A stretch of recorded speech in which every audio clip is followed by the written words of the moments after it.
Hello, ladies and gentlemen, and welcome again to Syriana Analysis. I'm your host, Almassian. First of all, I have to congratulate all these so-called experts on Palestine and Israel, all those so-called humanitarians who are calling for escalation, who are calling for show them hell, bomb the hell out of them, and all these things like a collective punishment against the people in the Gaza Strip, where 2 million people are stuck in an open-air prison, according to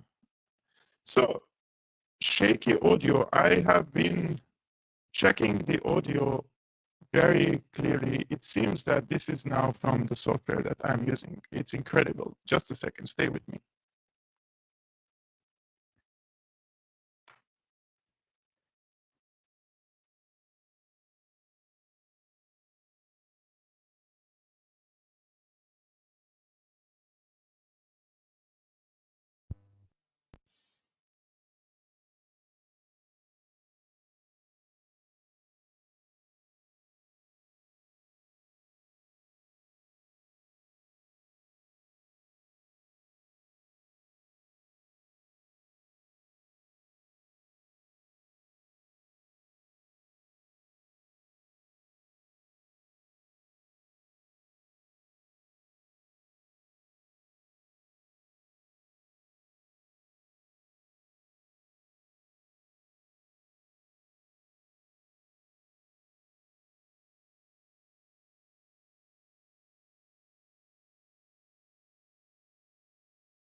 Hello.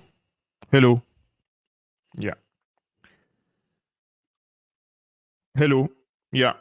So now it seems that the audio is back, right?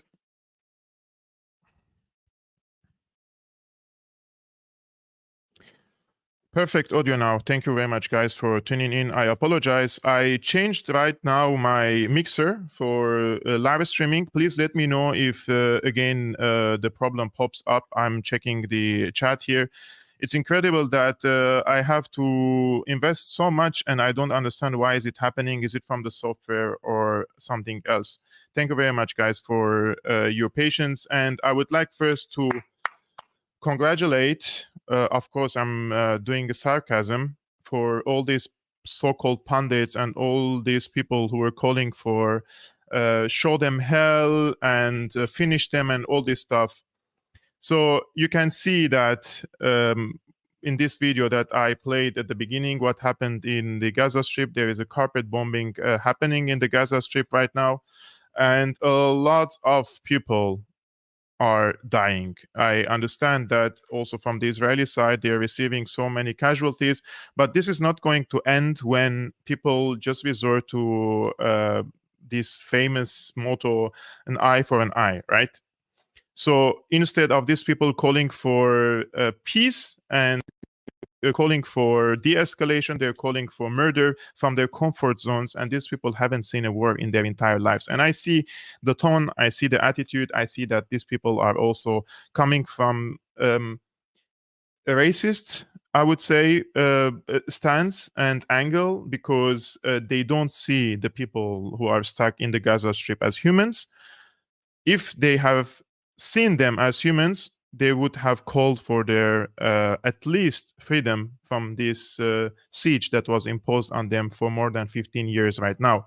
But it's not only that the people from Palestine or other countries are calling out this, I would say, the Israeli brutality against the Palestinians, and also lots of people are now realizing why is this happening, right? Because, for example, I want to tell you something, guys. Egypt, it has official relationship with Israel, and Egypt has established a peace agreement with Israel, and they have diplomatic relations, security relations. They are in good terms, right? And despite that, Egypt says high-level Egyptian sources warn against pushing defenseless Palestinians toward the Egyptian border, as some parties are fueling up calls for mass displacement. Quote, Egyptian sovereignty is not permissible, and Israel is responsible for the creation of humanitarian corridors to help the people of Gaza. This is what, unfortunately, Israel is doing. They are indiscriminately bombing the Gaza Strip in order to push the Palestinians from the Gaza Strip to Egypt, because they want them to leave. And this was the message was very clear from the defense minister, from Benjamin Netanyahu, when they were saying, they were comparing the people in the Gaza Strip to animals, right?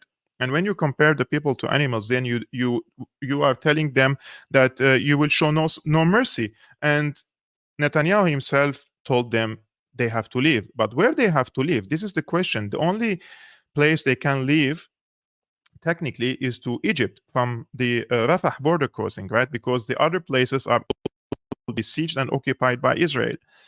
So Al Qahira News TV reports the following statement from citing high-ranking Egyptian security sources. There is a plan to liquidate the Palestinian lands and give Palestinians the choice between death and displacement. The Palestinian issue is now witnessing the most dangerous turning point in history. We warn of the dangerous repercussions of the current crisis on the Palestinian issue and Palestinian people's right. Israel sought throughout the conflict to settle the people of Gaza in Sinai. This is a clear indication, in my opinion, that the Egyptians know, they have an intelligence information that the Israeli side is trying to push the Palestinians from the Gaza Strip to Egypt and settle them in the Sinai. This was a plan for a very long time. Since they besieged the Gaza Strip, they were just trying to kick the people out of the region so that they go and resettle in the Sinai or completely migrate to the outside in Europe. I have friends from the Gaza Strip, to be honest with you. They live here in Berlin, and these people are, in my opinion, they will never be able to go back. But since Israel told the Palestinians to leave, where could they live? You know, this is the real question. And the only place they can live is, as I mentioned, is the Rafah border crossing to Egypt. So this is Max Blumenthal. He shared this video. After demanding that Palestinians leave Gaza, the Israeli army is now bombing and reportedly killing civilians attempting to escape through the Rafah crossing to Egypt. This is hardly the first time it's done. So this is a video of the people, as you can see, with their luggages. They're trying to cross the border to Egypt, and it was very close. The bombing was very close to the border crossing. Check.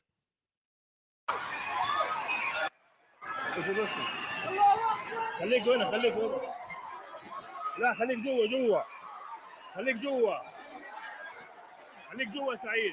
Like, you see all these people, guys, and you see where the bombing is. It's like a few meters away from them. This is the border crossing, and this is where the Israeli bombing is happening. I mean, what's the excuse, you know, for bombing these places when the people are trying to escape? I mean, you wanted them to leave, right? You told them to leave. And now while they're trying to escape for their lives, you're bombing a border crossing. It's incredible. I cannot understand this. There is no excuse, in my opinion, for this. And unfortunately also that this violence will lead to another violence. And this time, this is coming from the Gaza side. This is a new video posted just right now. before I started the live stream, guys, just 40 minutes ago, this has happened from the Gaza Strip on the Israeli settlements to Ascalon or Ashkelon in Hebrew. So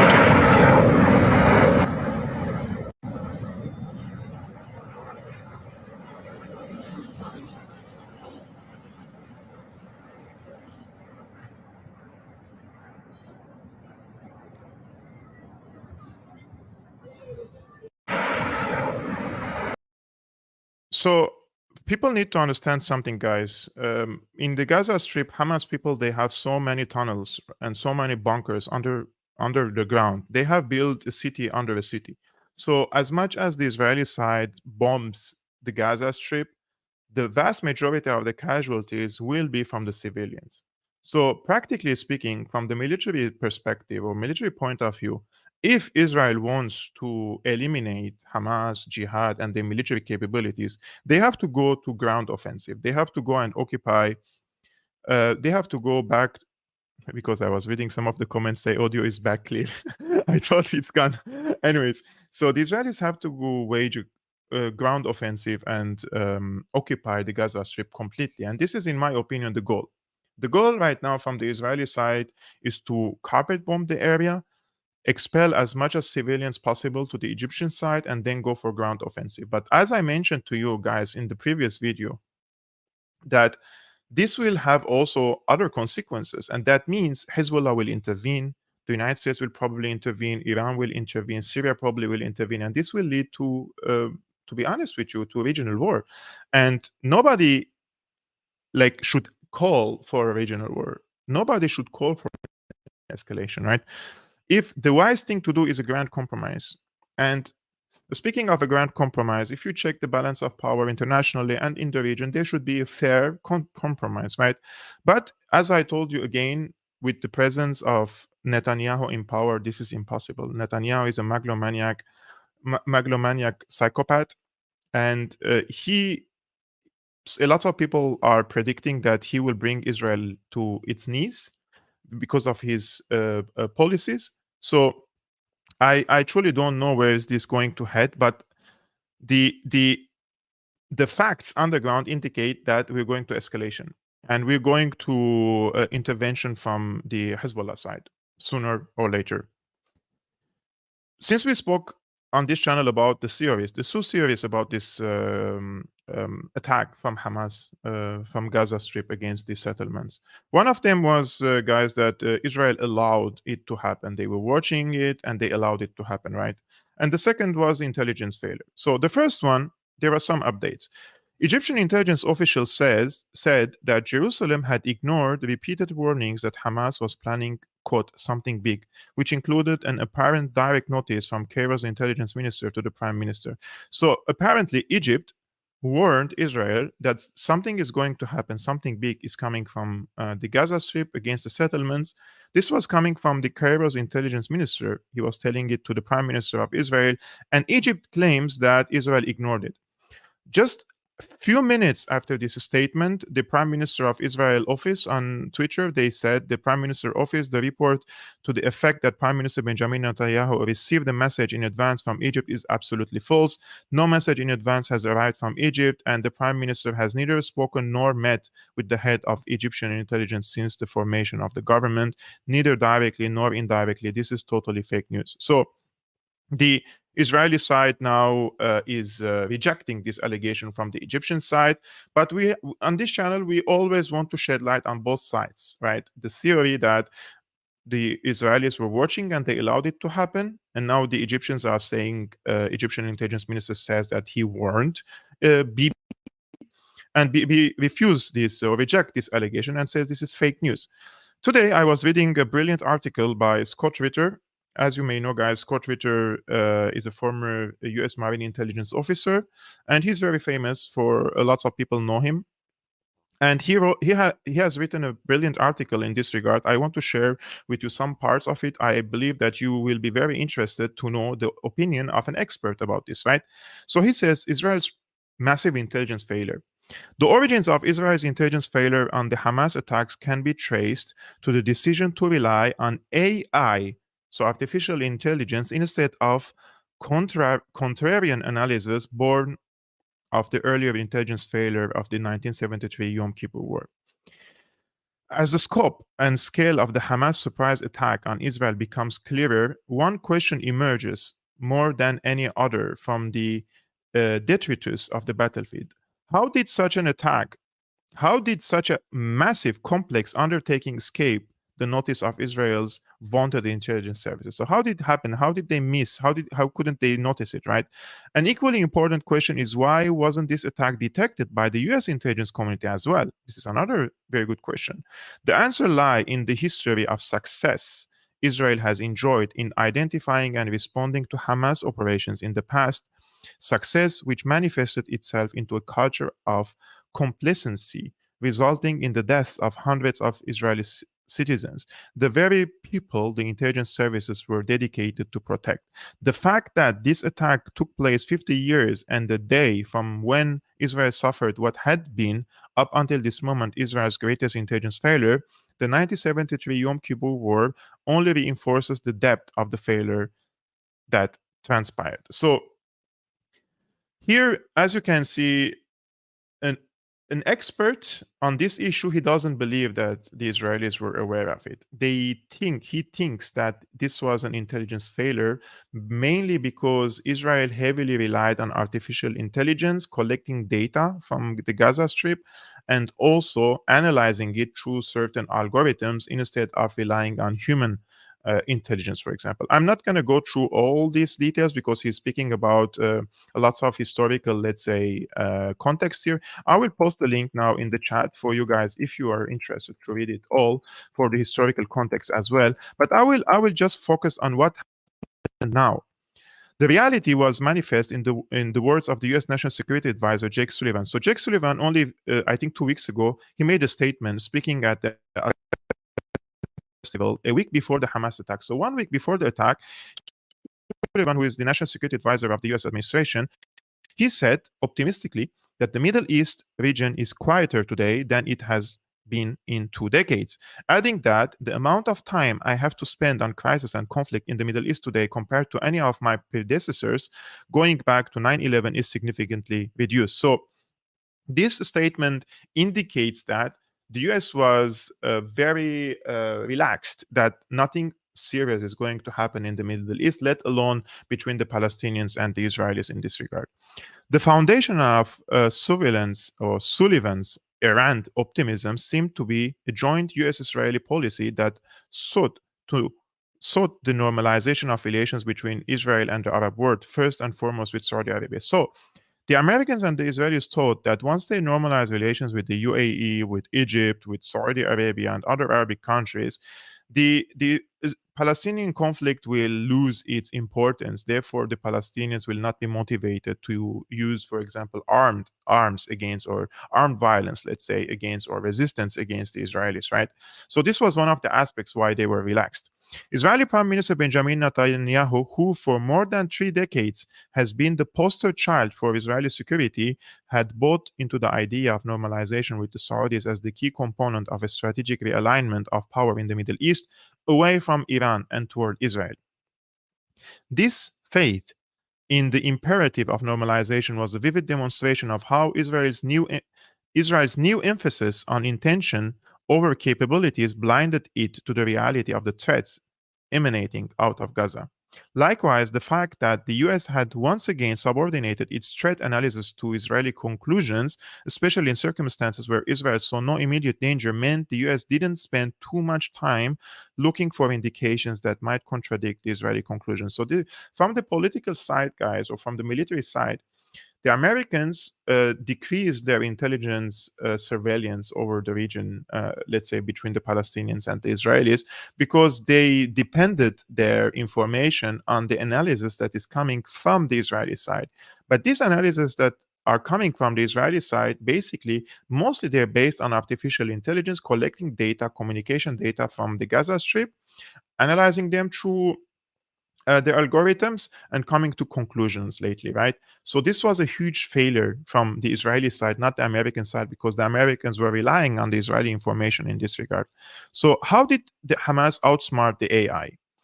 But perhaps the greatest source of the Israeli intelligence failure regarding Hamas was the over reliance Israel put on intelligence collection and analysis itself. Gaza and Hamas have been a thorn in the side of Israel for years, and as such have attracted the overwhelming attention of the Israeli intelligence and security services. Israel has perfected the art of human intelligence against the Hamas targets. I would just a second, guys. I would just do this so that you can see the article in length. Yeah. Israel has perfected the art of human intelligence against the Hamas target, with a proven track record of placing agents deep inside the Hamas decision making hierarchy. Unit 8200, likewise, has spent billions of dollars creating intelligence collection capabilities which vacuum up every piece of digital data out of Gaza. So they were collecting cell phone calls, emails, SMS texting, and everything. Gaza is the most photographed place on the planet, and between satellite imagery, drones, and CCTV, every square meter of Gaza is estimated to be imaged every 10 minutes. This amount of data is overwhelming for standard analysis techniques relying on the human mind. To compensate for this, Israel developed a huge artificial intelligence capability, which it then weaponized against Hamas in the short but deadly 11-day conflict with Hamas in 2021, named Guardian of the Walls. Unit 8200 developed several unique algorithms which used immense databases derived from years of raw intelligence data collected from every possible source of information. Building upon concepts of machine learning and algorithm driven warfare that have been at the forefront of Israeli military research and development for decades, Israeli intelligence was able to use AI to not only select targets but also anticipate Hamas actions. This ability to predict the future, so to speak, helped shape Israeli assessment about Hamas's intent in the lead up to the 2023 Yom Kippur attacks. Israel's fatal mistake was to openly brag about the role of AI played in Operation Guardian of the Walls. Hamas was apparently able to take control of the flow of information being collected by Israel. There has been much speculation about Hamas going dark regarding cell phone and computer usage to deny Israel the data that is contained in those means of communication. But going dark would have by itself been an intelligence indicator, one that AI would have certainly picked up. So instead, what did Hamas did in this regard? Because if they go dark completely, it will be very suspicious for the Israeli side, right? What Hamas did in this regard, they maintained an elaborate communication deception plan, maintaining a level of communication sufficient in quantity and quality to avoid being signaled out by AI and by Israeli analysis deviating from the norm. In the same way, Hamas would likely have maintained its physical profile of movement and activity to keep the Israeli AI algorithms satisfied that nothing strange was afoot. This also meant any activity such as training related to paragliding or amphibious operations that might be detected and flagged by Israeli AI was done to avoid detection. The Israelis had become prisoners of their own successes in intelligence collection. By producing more data than standard human based analytical methodologies could handle, the Israelis turned to AI for assistance, and because of the success of AI during 2021 operations against Gaza, developed an over reliance upon the computer based algorithm for operational analytical purposes. So, according to this analysis, guys, if this is true, if this theory is true. So we have two things here. First is political or overconfidence from the Israeli side that they were so successful in the past in predicting attacks or detecting Hamas movements. Two is over reliance over the AI. And this is also something very important for us to understand the modern history, in the modern history warfare. And that is not all nations or all armies who are advanced technologically can succeed in smashing or predicting or defeating their enemy. And the proof of that is, for example, in 2006, small army of militants, for example, in southern Lebanon called Hezbollah, they were able to kick out the Israelis from southern Lebanon. Now, Hamas, which is less sophisticated even from Hezbollah, they were able to deceive the Israelis, and their billions and billions and billions of dollars worth of technological means, artificial intelligence, algorithms, and huge offices of people trying to analyze this data that is coming from the Gaza Strip. So if this theory is accurate and Israelis were caught off guard and they were surprised, then in my opinion, this is the most I would say I was convinced by this analysis, and I was this makes sense for me. I like my brain to feel convinced, something that has to touch my brain, that I have to feel that this makes sense. What Scott said in this regard, in my opinion, makes sense. Now, another expert in this case is Douglas McGregor. I'm sure most of you also know him. So he posted this video on his channel. He says, I would be very surprised if Benjamin Netanyahu and his administration is not gone in the next few weeks. The Israelis have shipped enormous quantities of 155 millimeter artillery ammunition to Ukraine at the request of the United States. Zelensky forged something of a relationship with the Israelis, and that relationship may well have distracted them from watching their borders. So he has another analysis that the Israelis were heavily involved in the Ukraine war. They have intelligence operatives in Ukraine, and they were following the situation there, helping Zelensky in his war against the Russians, and they have ignored their borders with the Gaza Strip. Take a look. I think the Israelis simply did not believe that this was possible. And even if they saw some evidence for preparations, I think they dismissed them. And what's really tragic is that, I suppose you can't expect it every year forever. But 60 years after the 73 war, there was no formation in the South. I'm talking about an army formation. No formation up north facing Hezbollah either that could then have been rapidly moved in to annihilate these people. They wouldn't have gotten them all, but they probably would have gotten most of them. But there was really not much there. Right, and the seemed to have been relaxing and enjoying the holiday as well. So Israel is not adequately defending itself. Its intelligence services are in Ukraine. I didn't know that, although maybe you or Larry or Ray has said that before. I guess serving the CIA and the Ukrainian intelligence service. Its Iron Dome wasn't operating, and its troops were asleep at the switch. How could that be? It's surrounded by people that want to destroy it. Well, remember, the Israelis had also shipped enormous quantities of 155 millimeter artillery ammunition to Ukraine at our request.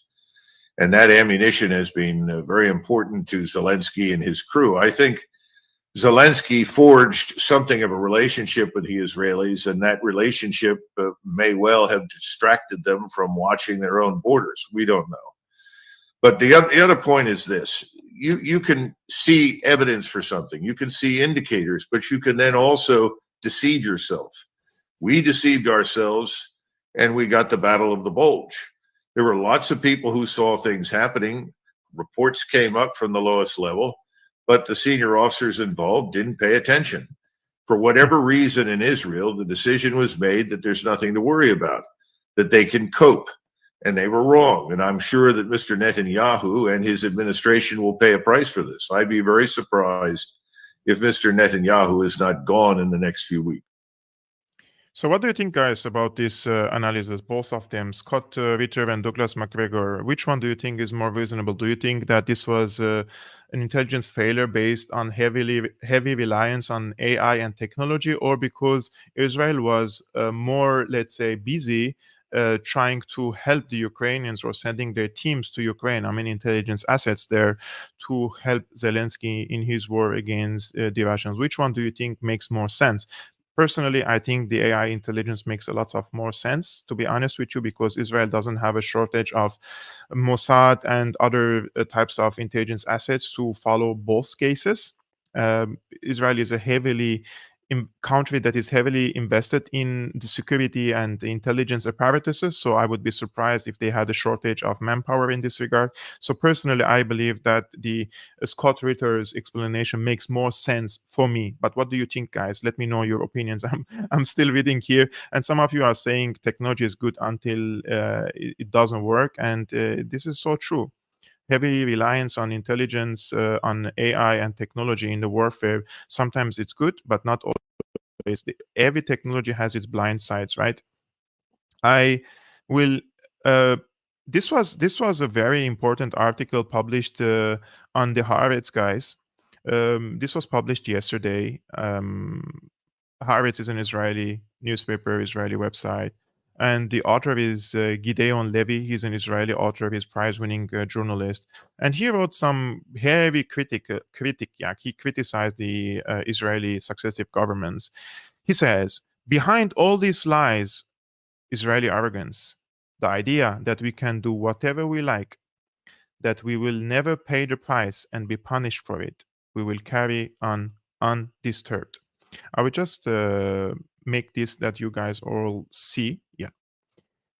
We will arrest, kill, harass, dispossess, and protect the settlers busy with their pogroms. We will visit Joseph's tomb, Othniel's tomb, and Joshua's altar in the Palestinian territories, and of course the Temple Mount. Over 5,000 Jews on Sukkot lawn.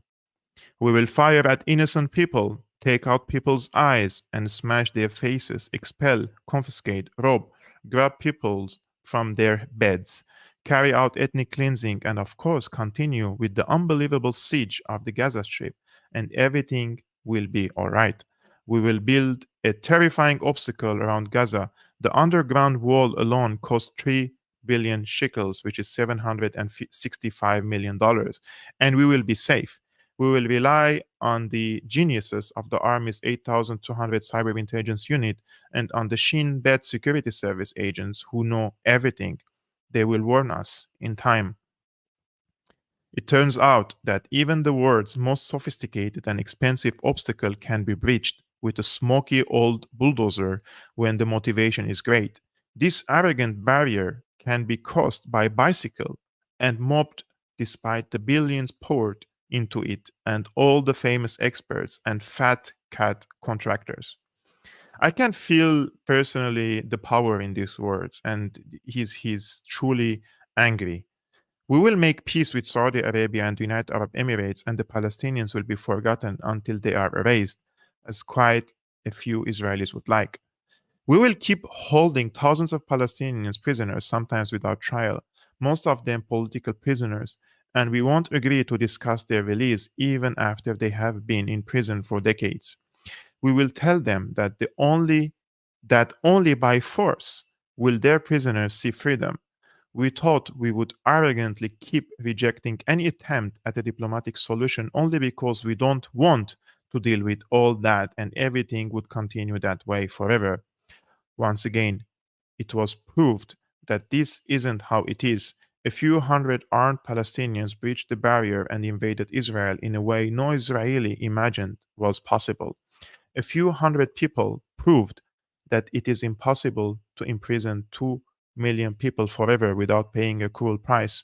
Just as the smoky old Palestinian bulldozer tore through the world's smartest barrier Saturday, it tore away at Israel's arrogance and complacency. And that's also how it tore away at the idea that it's enough to occasionally attack Gaza with suicide drones and sell them to half the world to maintain security. On Saturday, Israel saw pictures it has never seen before: Palestinian vehicles patrolling its cities, bike riders entering through the Gaza gates. These pictures tear away at that arrogance. The Gaza Palestinians have decided they are willing to pay any price for a moment of freedom. Is there any hope in that? No. Will Israel learn its lesson? No. On Saturday, they were already talking about wiping out entire neighborhoods in Gaza, about occupying the strip and punishing Gaza as it has never been punished before. But Israel hasn't stopped punishing Gaza since 1948, not for a moment. After 75 years of abuse, the worst possible scenario awaits it once again. The threats of flattening Gaza prove only one thing: we haven't learned a thing. The arrogance is there to stay, even though Israel is paying a high price once again. What do you think, guys, about this article? I think the author wrote it with the bottom of his heart. He's an Israeli journalist, and he's explaining something that, in my opinion, a lot of people like Jordan Peterson, like Ben Shapiro, do not dare to say.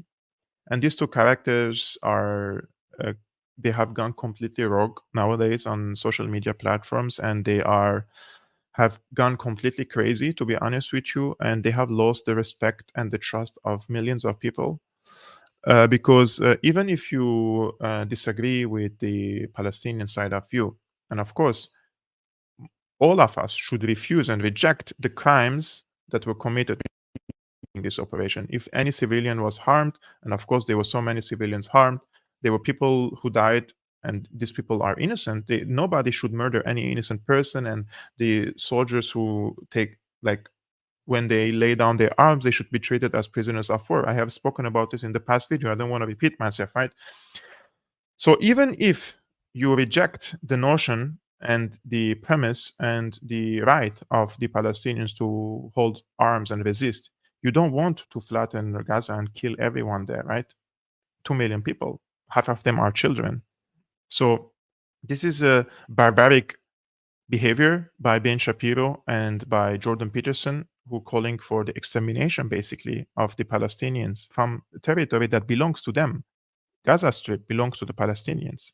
And every UN Security Council and every General Assembly resolution assures that this territory belongs to the Palestinians, and Palestinians have the right to have a state, right?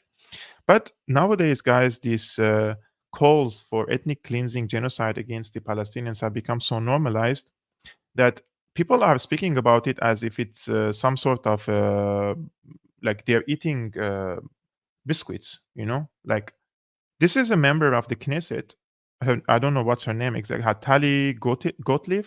She's from the Likud party, Netanyahu's party. She's calling for the use of Jericho missile. And I did some research about the Jericho missile. Jericho missile is developed by Israel in the 70s to carry. There are different generations of it. I think they have now Jericho 3. So this missile is capable of carrying nuclear warheads. And she's calling for the doomsday. So this type of conversation is now normalized because of idiots like Jordan Peterson and like Ben Shapiro, right?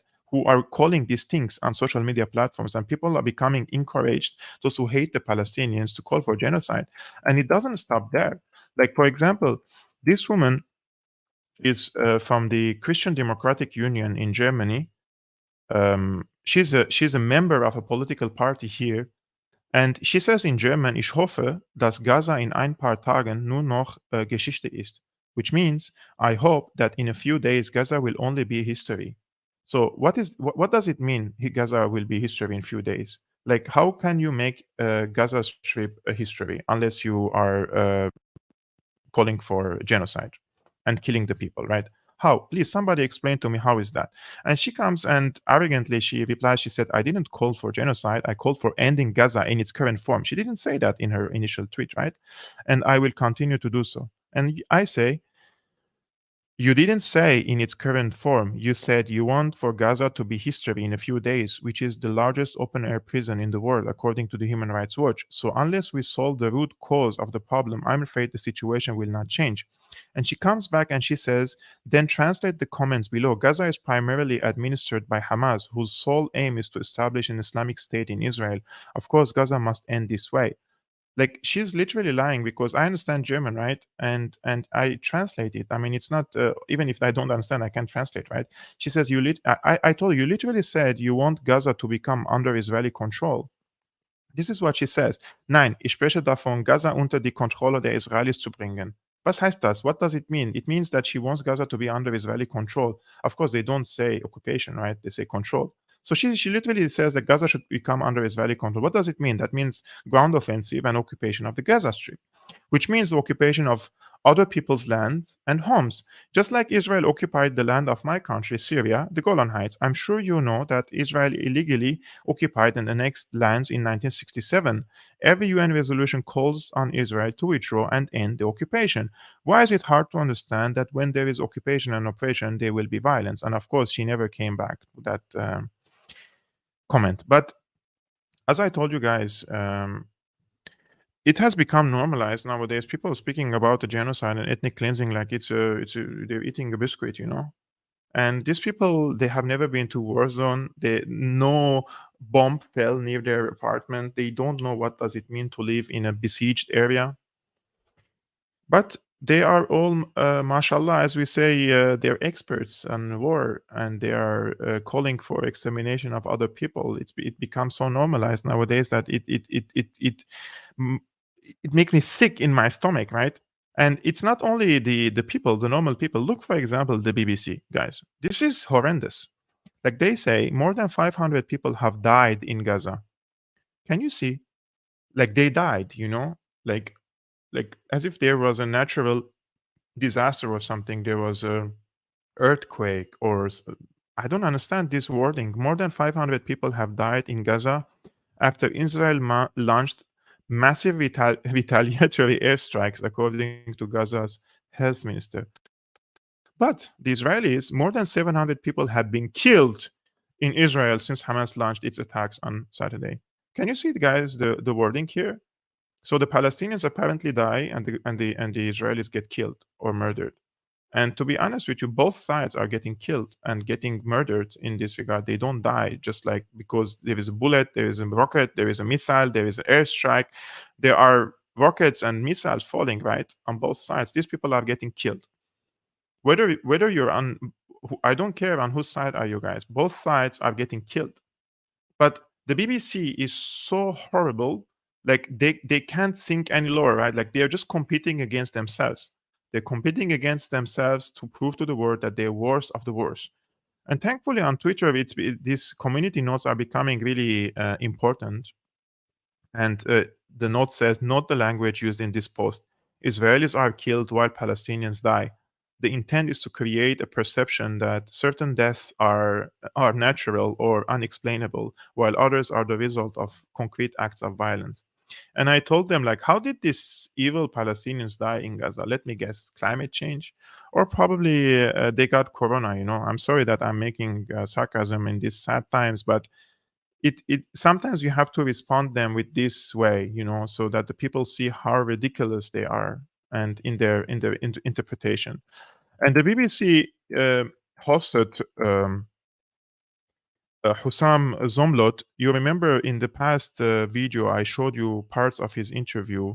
And Hussam is the representative of the Palestinian Authority in London. He lost 6 of his family members just yesterday in the Gaza Strip. While we were speaking about him and his recent interview, he lost 6 of his family members in the Gaza Strip. They're not Hamas, they're not militants, they're not fighters, they're not terrorists, right? They are normal citizens, and they're not even pro-Hamas. Because even among the Palestinians, some of them are with Hamas and some of them are very anti-Hamas. And he is anti-Hamas, and his family, 6 of them, they died. And he says, my cousin is not Hamas. These kids are not Hamas. And I want you guys to see this journalist, another horrible journalist working for the BBC, because it's a prerequisite. If you are not horrible as a person, you cannot work for the BBC and ask such type of questions. Like he literally lost 6 of his family members, and she's trying her best to make him condemn Hamas or condemn any killing from the Israeli side. And I was like, this journal is the true embodiment of a ghoul in the human body. Take a look. Now, of course, there's more than 800 dead in Gaza, including members of your own extended family. What do you know what happened to them? They were just sitting at their home and they were simply bombarded. Their entire building was brought down. My cousin, Aya, her 2 children, her husband, her mother-in-law, and 2 other relatives died immediately, were killed instantly. And 2 of her youngest children, a twin, 2 years old, are now in intensive care. This is truly heartbreaking. And the issue here, Kirsty, is that they have no bunkers, they have no Iron Dome, they have nowhere to go. They are simply sitting ducks for the Israeli war machine. I'm sorry for your own personal loss. I mean, can I just be clear, though? You cannot condone. Like, look, this was like, I'm very sorry for your loss. Like, can you please now condemn the Hamas side? Like, I gave you 30 seconds for that, you know. Now continue and tell us how horrible are Hamas. The killing of civilians in Israel, can you, nor the No, kidnapping we don't. families? No, we don't condone, and we are very clear, Kirsty. We reject any targeting or harming of civilians from all sides. And you are talking to a Palestinian representative, official, the ambassador that I represent my government, the PLO, the national movement of Palestine, and we have been committed to this for 30 years, not just today or yesterday, for 30 years since the signing of the Oslo Accords. We have committed to non-violence. We have committed to negotiations, as you know. Yes, and So this is nothing new. That's why No. this question, we have done everything in our power to find a different path. But we have a situation now, as you heard there from Mark, that Hamas may be an empty threat, threatening to kill hostages. Do you condemn that kind of action? Listen, hostages must be protected and must be made safe and kept safe. Absolutely, this has no discussion whatsoever. We must return the moral high ground, and Israel must immediately cease targeting civilians. And by the way, Kirsty, allow me to say this. This is an Israeli military doctrine. They call it the Iron Dome. Whenever there is such an incident, they go after the civilians to pressure the fighters. So you've heard one of the Israeli Well, we know there's been a lot of strikes just 2 minutes ago. He wanted to starve the people in Gaza. He wanted to cut electricity and water. These are war crimes, collective punishment. So there is a possibility that both the UK and the European Commission will cut aid to Palestinians. What's your reaction to that? That would be very, very counterproductive, and it doesn't serve anything. Well, they will do exactly what is Israel doing. They will do exactly the collective punishment and punishing the people who has nothing to do with this. My cousin is not Hamas. In fact, her husband works for the Palestinian Authority, the opponents of Hamas. These kids, 4 years and 2 years, have nothing to do with Hamas. Everybody, including these silly ideas in the world, are punishing the people that have nothing to do with this. And we know that children that are young or also have died in Israel. So, in your view, is this a contained but appalling conflict between Hamas and Israel? Or do you think Hamas want to widen the conflagration? No, it's Israel now that wants to widen the scope. It's Israel. But Hamas might want this whole area to be destabilized. Well, Hamas is a militant group. We are the government. Israel has a government. There is the international community. The first and the most important priority now is to stop this madness, the atrocities immediately, and to learn the lessons. So this is the where does this lead? Guys, what do you think about this interview? It really makes me sick in my stomach to see this type of journalism nowadays, to be honest with you. And completely deprived from their humanity, you know, like they came out of their human skins, you know, and they don't really consider the Palestinian humans, you know. And if they consider the Palestinian humans, they would have spoken about, like, this should be on the first news every day. And every day they should report about what's happening in Palestine, but they don't do, right?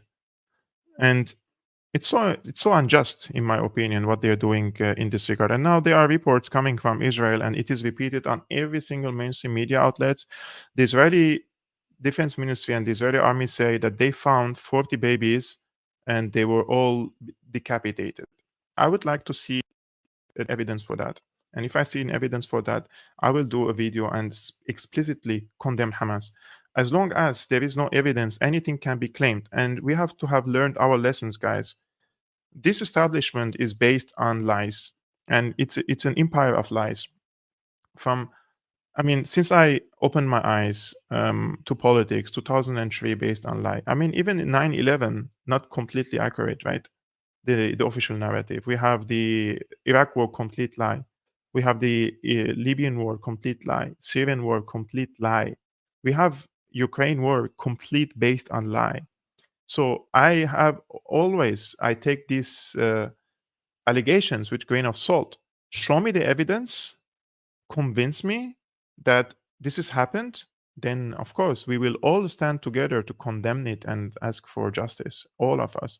But you cannot just throw sensational stories in the mainstream media to revive or to create the to open the appetite for war and revenge. This is what they're trying to do. They can plant any story nowadays. For example, in 2011, Gaddafi is giving a Viagra to his soldiers and using rape as a weapon, right? It creates sensation and it creates emotions. So you want to remove him, right? And then when he was removed, Amnesty International, which pushed this story, they came and said, "We're sorry, the story was false." And what happened? Libya is already destroyed. Gaddafi is already killed, right? So the same thing now in Palestine. Show me evidence that Hamas committed this crime, and we will all condemn it, and we will all call it for what it is: a crime against humanity. Children, women, unarmed civilians, those are all, they should be sacred souls. We shouldn't harm these people, right? And nobody should celebrate the death of any human being. This is just my human criteria in this regard. But I also know that the media lies, and I also know that Israelis lie, right? The Israeli government lie in this regard. Since we've spoken about the BBC, I will show you guys a video. This is becoming so ridiculous, man. So this is Clarissa Ward. She's a mouthpiece of the American establishment. She's not a mouthpiece for just the Democrats, for the CNN. No. There is an empire in the United States, and she's one of the soldiers of the United States, just pushing every fucking agenda that the Americans have all around the world. Just check everywhere that she goes to cover. She's just repeating and parroting the talking points of the CIA. Period. And this is a complete theatrical video that she's very clearly acting, very clearly nothing happening in the area, but look how they sell wars, right? This is how they do it, guys. You have to be careful. And these guys are ghouls. These guys are propagandists. These guys make, believe me, hundreds of thousands. You should believe me on this. These people make hundreds of thousands for as professional liars. Take a look. Clarissa is on the ground right now. Clarissa, tell us what's happening. What the fuck is this, guys? Live streaming from underground. Like, look, her full makeup, not even one single dust on her, and she's just like as if she's hiding from a barrage of rockets.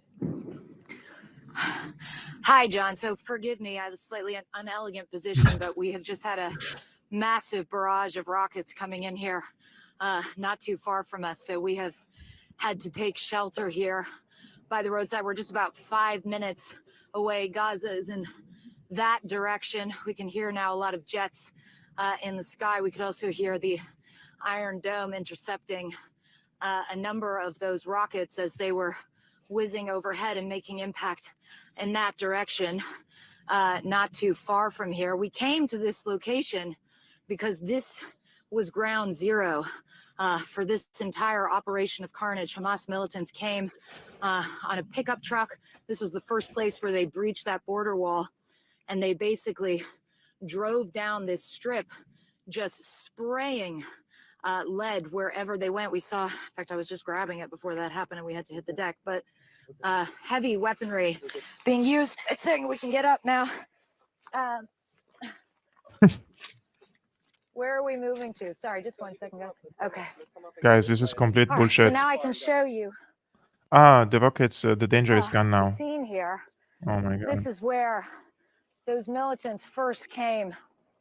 Guys, I want you to see these here where my mouse is. There are people here. They were just walking and wandering opening there. Up fire on all these vehicles. There's a baby carriage down there turned over on its side. You can see over there, Clayton, if you just show in the distance there, some kind of strikes, looks like in Gaza as well. Return fire. Anyways, one of the accounts on Twitter, citizen journalists, he did some investigation, and it's a really good one in my opinion.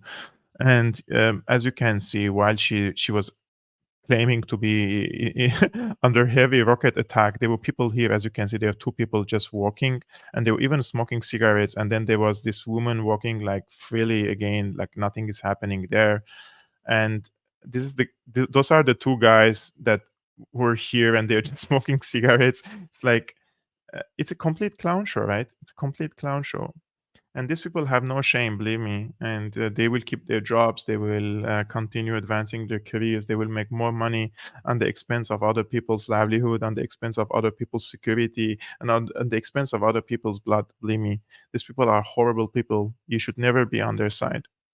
And this reminds me of another CNN clown when she went to Syria to investigate that Assad used chemical weapons, right? This was her investigation on Assad's using chemical weapons, and she went to a town near the borders with Turkey, and she literally, after the alleged chemical attack that they was saying, oh, it's a sarin gas or a chlorine gas or whatever, and she literally sniffed a backpack so that she sees if a chemical attack occurred or not. Take a look.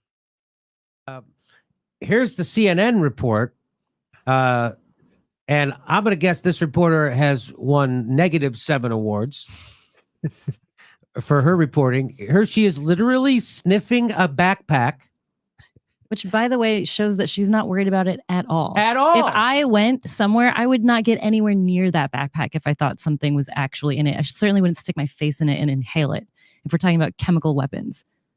If you thought there was sarin gas or whatever you thought it was. I don't even care if a producer was like, go sniff that backpack. This is great TV. I'd be like, you go sniff it. You're insane.